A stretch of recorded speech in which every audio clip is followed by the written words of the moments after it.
લુખ્ખાઓએ અને ટપોરીઓએ અમદાવાદ પોલીસની ફરી એકવાર આબરૂ કાઢી છે અને સવાલ ઊભા કર્યા છે કે અમદાવાદમાં શું પોલીસ જ સુરક્ષિત નથી?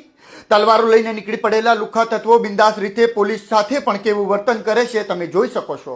જો પોલીસને જ પાછી પાની કરવી પડે તો સામાન્ય જનતાનું અને સામાન્ય માણસોનું તો શું આવે? ભારતીય જનતા પાર્ટીના નેતાઓ જોઈ લો, આ ગુજરાત મેં બનાવ્યું છે એ ટેગલાઈન તમારી જ હતી ને. આ ગુજરાત તમે બનાવ્યું છે.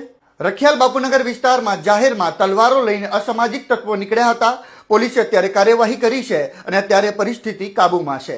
ગુંડા તત્વોને શું સજા થવી જોઈએ એ કમેન્ટ કરીને ચોક્કસથી કહેજો.